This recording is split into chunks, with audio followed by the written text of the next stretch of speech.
But I know you were all reading Ludwig Wittgenstein in the bath last night. So you will remember something that he remarked about thinking philosophically, which he said is a matter of assembling reminders, which is just a lot of posh way, I suppose, of saying, being told things that you already know. But educational psychologists are very comforting on this point because they say people like to hear things that they already know. So even if, providing I don't go on too long, you will be bored by hearing some things you know. Because I'm going to talk, if I may, about wealth. And the theme of my discourse is that the more you give away, the wealthier you are. So as you can see, this is designed specifically for those among you who are on the, as it were, donor side. First, of course, is one of the reminders that must be assembled is to distinguish between wealth and money. As you know, money is merely a record of debt, a total debt. It said on the old £1 notes, and perhaps it still does on the back of this, but they go so fast these days you can't read them any longer. It says, I promise to pay the bearer on demand, then whatever it is, it says on the note, £1. And I used to think this meant a pound of silver sterling. That's half a bag of sugar in volume of silver. How lovely. Well, I suppose a pound must have really meant something in the good old days when lumps of silver were in currency. But in fact, of course, that note simply records the fact that somebody owes someone else something. So if you owe me something and you give me a note of hand to that effect, I can use that note of hand to go and buy myself a cow or a castle or something. Using that, and it becomes something in its own right, a token of exchange in some way. And that's all that money is. Now, people do tend to like money, or as my father used to say, he used to say, I despise money in small quantities, but people do like it in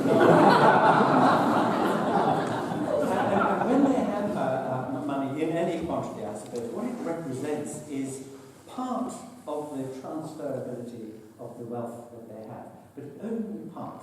Because only part of what wealth consists in can be bought and sold, or can be represented by whatever happens to be the currency of the state in which you live. Why is that? Well, it's because wealth is much, much more than the assets you own. It's much more than the property you own, for example, or the money that you're going to be paid by your publisher for your memoirs. I mean, that is, of course, part of your assets. In fact, most of what really matters in the way of wealth is something which it is quite hard to buy and sell. Think about the etymology of the word wealth. It comes from the Saxon word weal, which you've met with often enough in the phrase weal and woe, the good and the bad of things. And weal means being well in all sorts of ways, not just in health, but health is included. It also means being, as it were, well set up. That is to say, so situated in life that you are, to some extent at any rate, immune from its pangs and the cold of the rain. That is, you have resources, you have assets that provide a basis for being reasonably happy in the old sense of happy, the sense that occurs in the United States Constitution, where it says, life, liberty, and the pursuit of happiness, where happiness means a state of being and not just a set of sensations. Alas, so this is a footnote remark, in our own day and age today, happiness would be successfully acquired if we put enough Prozac in the public water supply, because that's what people mean by happiness nowadays. But of course, if you were to go all the way back to classical antiquity and you have a look at what Aristotle and others meant by eudaimonia, now translated as happiness, they meant something flourishing, a sense of well-being and well-doing, of occupying one's life in a way which is satisfying and productive.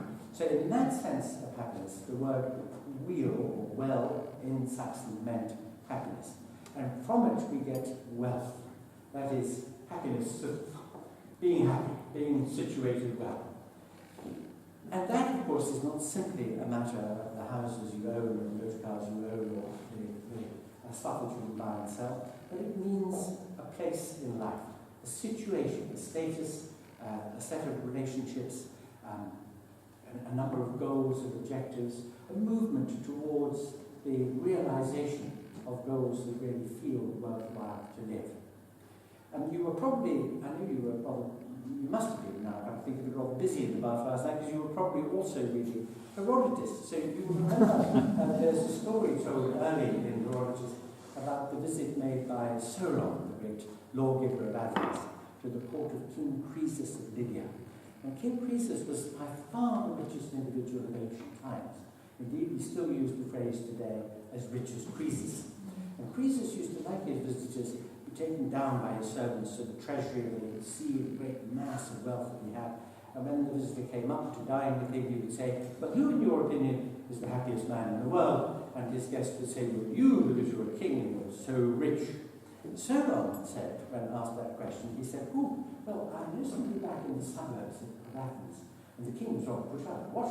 You choose a commoner over me?" And Solon said, "Yes, because I don't know whether you're happy in this Aristotelian sense of flourishing, but I do know that it's tremendously important to think about what would make you happy, what would give you that sense of weal.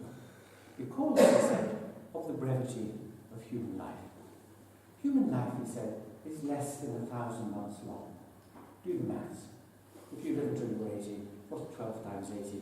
Well, it's 960. This is a very dismaying thought. So you have less than 1,000 months to live. 300 of them you're asleep, unless you party a lot. You'll be sleeping 8 hours a day. So that means you're asleep for 300 months. Another 300 months, you're in Tesco, or if you like, in Waitrose. You have all the practicalities of life to deal with, leaving you 300 months to live with all the vividness and passion that a human life should be full of. And this does seem to be rather a dismaying thought. I have to tell you, some years ago when I was teaching in Oxford, but living in London, I was driving home one night and thinking to myself, I wonder how much time I've got left. I did a bit of mental arithmetic. I thought, oh my God, I'm nearly dead. I haven't read any Smollett. I said to my wife, I'm nearly dead and I haven't read any Smollett. Well, fortunately, there's some Smollett on the bookcase there, so I began to read him in the bath that night. And after about 4 pages, I tossed the volume out. I said, thank heavens I don't have to read that. Next morning, what that was, I said to a colleague, was rather worried. I started to read Smollett and found my relief that I don't have to read it. And my colleague happened to be a literature dom and said, Smollett is wonderful. You must read Smollett. And I thought, I'm nearly dead and I must read Smollett. the pressure. You can see they really begin to reflect on the brevity of life. The Solon was getting King Croesus to do. You can get anxious. And that, however, you can stop worrying about immediately, because I speak now in my proper person, as the French would say, as someone whose day job is the teaching of philosophy. That's my professor of philosophy. So I can reassure you that there is no such thing as time. This is a deep metaphysical. There is no such thing as time. There is only experience. All this, by the way, is relevant to wealth, as you see in a minute. There's only experience. You can prove this very easily. You're in Paris for the weekend. While you're there forever. When you get home again, it's gone in a flash. This shows you that experience makes time a very elastic thing.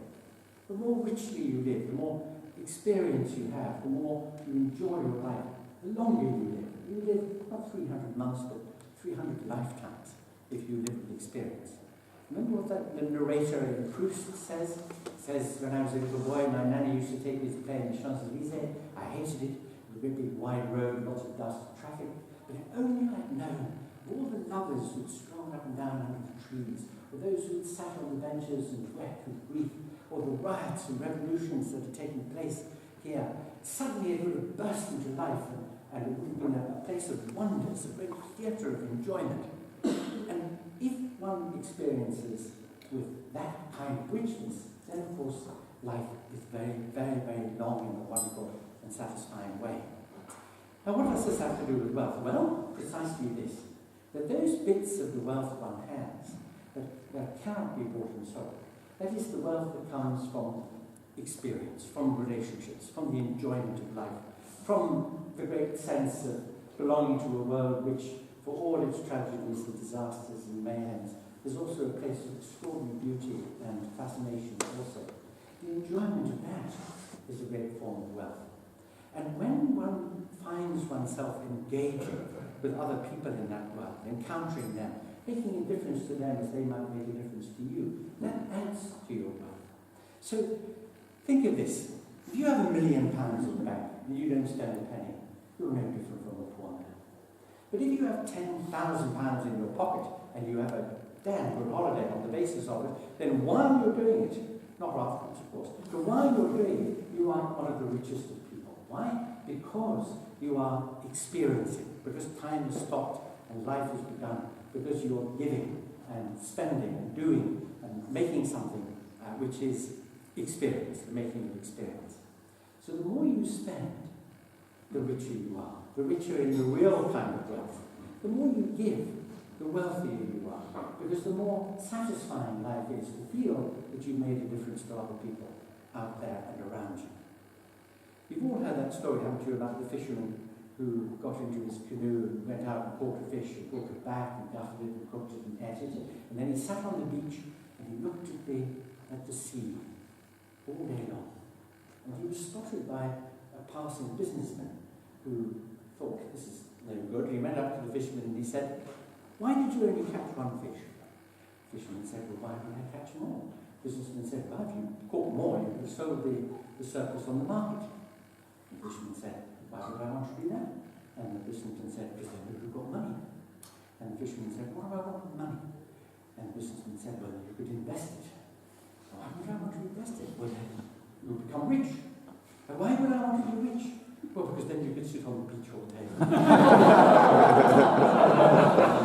They very well do. But the fisherman had a much acuter and clearer sense of what it is to be wealthy, of what it is to possess the things that make life really do feel good. And that it is emphatically the case, and I'm sure that there are plenty of people sitting up and down these tables in this room at this very moment who know just how wonderful it is to be a giver. It is said, the full heart always has room for more. The empty heart has room for nothing. Thank you.